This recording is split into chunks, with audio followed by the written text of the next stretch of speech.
warahmatullahi wabarakatuh. Perkenalkan, nama saya Isnaini Rahmayani. Di sini saya akan menjelaskan mengenai proses pengembangan pernyataan visi dan misi. Visi adalah suatu rangkaian kata yang membuat impian, cita-cita, nilai, serta masa depan dari suatu organisasi, baik di dalam sebuah lembaga maupun perusahaan. Sedangkan misi adalah sekumpulan rencana atau cara yang ditentukan untuk mewujudkan visi yang sudah ditetapkan.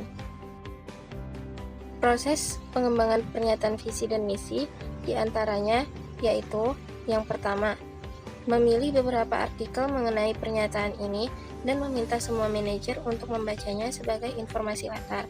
Yang kedua, mintalah para manajer tersebut untuk membuat sendiri pernyataan visi dan misi bagi organisasi. Yang ketiga, seorang fasilitator atau dewan manajer puncak menyatukan pernyataan-pernyataan ini ke dalam sebuah dokumen dan membagikan draft pernyataan kepada semua manajer.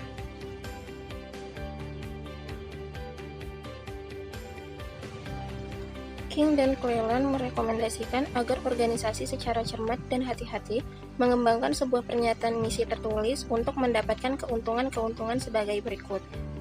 Yang pertama, memastikan kepaduan tujuan dalam organisasi. Yang kedua, menyediakan landasan atau standar untuk mengalokasikan sumber daya organisasi. Yang ketiga, membangun iklim organisasional yang padu.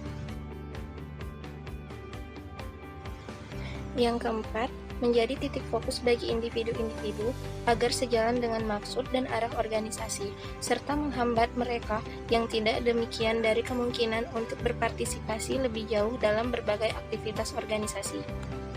Yang kelima, memfasilitasi translasi dari tujuan menjadi struktur kerja yang melibatkan pembagian tugas ke elemen-elemen yang bertanggung jawab di dalam organisasi.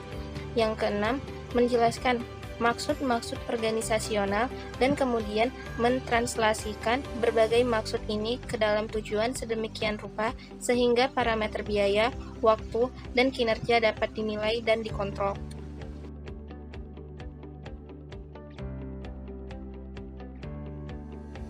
Assalamualaikum warahmatullahi wabarakatuh. Perkenalkan, nama saya Nur Oktaviana Sari.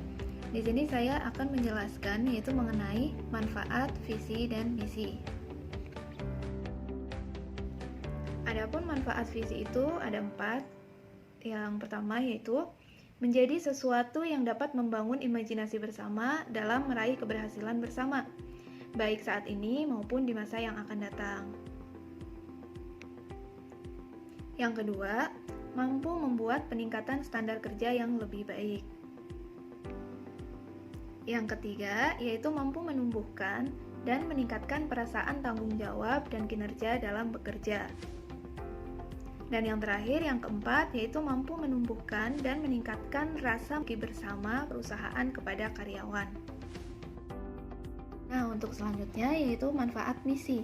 Manfaat misi itu ada 7. Yang pertama, yaitu dapat menjadi langkah awal dari perusahaan dalam mencapai visinya. Yang kedua, dapat memacu perusahaan untuk membuat inovasi dalam menghadapi sebuah persaingan. Yang ketiga, yaitu dapat menjadi pedoman untuk karyawan maupun perusahaan dalam mengambil keputusan agar sesuai dengan visi organisasi. Yang keempat, dapat menjadi pedoman bagi perusahaan dalam melakukan perubahan atau pengembangan perusahaannya. Yang kelima, yaitu dapat membantu tenaga kerja atau karyawan baru memahami dengan mudah tanggung jawab dan tujuan dari perusahaan. Untuk yang keenam, yaitu dapat menciptakan situasi dan kondisi perusahaan yang sehat karena memiliki tujuan besar yang sama. Dan yang ketujuh, yaitu dapat memberikan dan menerjemahkan tujuan dasar organisasi sehingga dapat memberikan tolak ukur untuk penggunaan waktu, biaya, dan kinerja dapat dikontrol dan dievaluasi.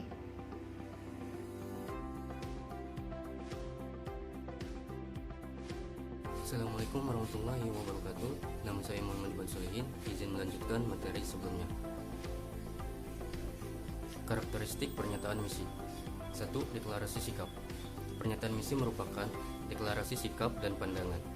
Pernyataan misi luas cakupannya karena mencakup 2 alasan antara lain: A. Pernyataan misi yang baik memungkinkan penciptaannya dan pertimbangan beragam tujuan dan strategi alternatif tanpa kemudian menghambat kreativitas manajemen. Spesifikasitas yang berlebihan dapat membatasi potensi pertumbuhan kreatif untuk organisasi.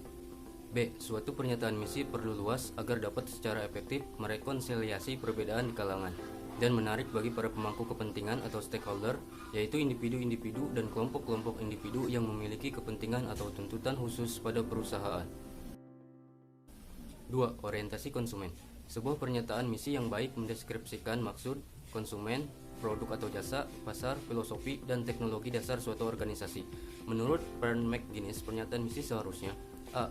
Mendefinisikan apakah suatu organisasi itu dan apa yang dicita-citakannya. B. Cukup spesifik sehingga tidak memasukkan bisnis tertentu sekaligus cukup luas sehingga memungkinkan pertumbuhan yang kreatif. C. Membedakan suatu organisasi dengan organisasi yang lain. D. Berfungsi sebagai kerangka kerja untuk mengevaluasi baik aktivitas masa kini maupun prospektif. E. Diungkapkan secara cukup jelas agar dipahami secara luas di seluruh lapisan organisasi. 3. Deklarasi kebijakan sosial. Karakteristik lain pernyataan misi adalah mengungkapkan tanggung jawab sosial yang diemban perusahaan. Istilah kebijakan sosial atau polis merangkum filosofi dan pemikiran manajerial di level tertinggi dari suatu organisasi. Oleh karenanya, kebijakan sosial mempengaruhi pengembangan pernyataan misi bisnis. Sekian dari saya. Terima kasih. Wassalamualaikum warahmatullahi wabarakatuh. Melanjutkan materi sebelumnya, di sini saya akan menjelaskan yaitu mengenai komponen pernyataan misi. Komponen pernyataan misi itu ada 9. Yang pertama yaitu konsumen atau customer, yaitu menentukan siapa saja konsumen perusahaan atau yang menjadi target pasar perusahaan. Yang kedua yaitu produk atau jasa atau product or service, yaitu menentukan apa saja produk atau jasa utama perusahaan. Yang ketiga, pasar atau market, yaitu menentukan jenis pasar sesuai target perusahaan.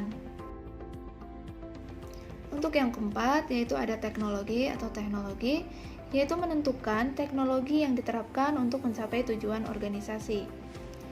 Yang kelima, yaitu fokus pada kelangsungan hidup, pertumbuhan, dan profitabilitas.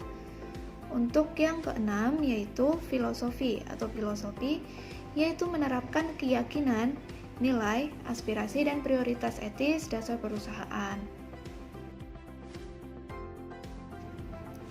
Untuk yang ketujuh, itu ada konsep diri atau self-concept, yaitu menerapkan kompetensi khusus atau keunggulan kompetitif utama perusahaan. Untuk yang kedelapan, yaitu fokus pada citra publik, yaitu perusahaan berupaya responsif terhadap masalah-masalah sosial, komunitas, dan lingkungan hidup. Yang terakhir, yang kesembilan, yaitu fokus pada karyawan. Jadi perusahaan menunjukkan kebijakannya mengenai karyawannya, sehingga mereka menyadari pentingnya mereka dalam organisasi. Terima kasih.